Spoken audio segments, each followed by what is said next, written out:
It's often been said that a woman's crowning glory is her hair. So how do you win a beauty crown if you have no hair at all? It's a question that's definitely on the mind and the head of a woman who's dreamed of being Miss America all her life. Deborah Roberts has the revealing story of her life before and after. Miss Delaware 2010, Kayla Martell, Miss This is the face of the newly crowned Miss Delaware. And so is this. There were times when I thought, do I belong in the Miss America pageant? That's because Kayla's known since age 10 that she was going bald, hardly a trait fit for a beauty queen. Yet she dreamed on. My parents took me to the Miss Delaware pageant ever since I was 4 years old, so I've been growing up thinking about what a Miss America was like and what it took to be a Miss America. But how does a little girl have the guts to fantasize about being Miss America when she's losing her hair? I'd be brushing my hair or washing my hair, and I would just feel huge chunks of hair come out into my hands, and my first instinct was, am I okay? Am I dying? Kayla was diagnosed with alopecia areata, an incurable disease that causes hair loss. Like 5 million others with the condition, Kayla learned that medically she was fine, but that her hair might never return.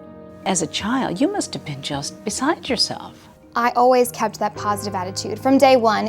My parents reminded me that I was given this for a reason and that I could turn it into a positive thing. So Kayla saw no reason to cover her head. No reason she couldn't still be a beauty queen.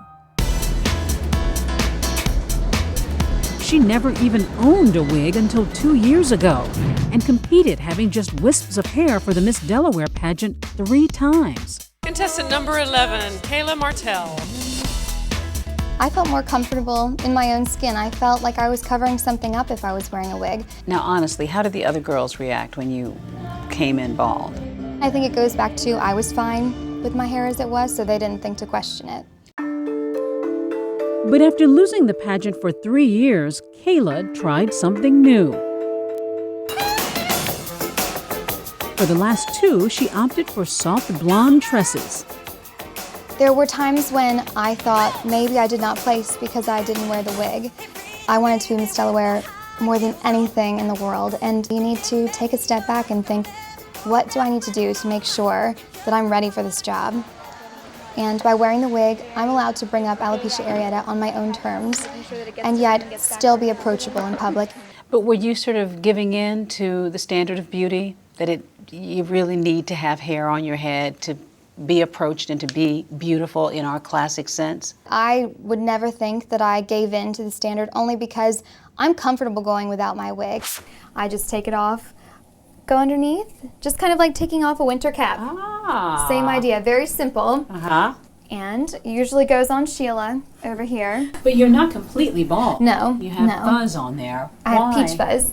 And usually I shave it completely, but this is a good representation of what it looks like to have alopecia areata. This is Kayla. So no bad hair days for you when you're No, doing this, no, right? no bed head. No bed head. No bed head, no. I love the way I look with the wig and without the wig, and I think the judges did too. They saw me once without the wig at a rehearsal, and I know that I did not win because I wore the wig, and I know that Miss America would never win because she got hair extensions or wore false eyelashes. But how do you know that, though, Kayla? I believe that the judges knew that I was ready for this job. She may feel confident bald, but most women don't, and the fixation with hair starts early. Beautiful Chrissy has beautiful hair that grows right down to her toes. Hair is one of the first things you see when you see someone, and you make a first impression a lot based on their hair.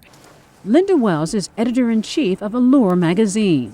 Psychologists have studied hair and its effect on self-confidence, on self-esteem, and they've found that when women report that they're having a bad hair day, they feel that they are not good at anything.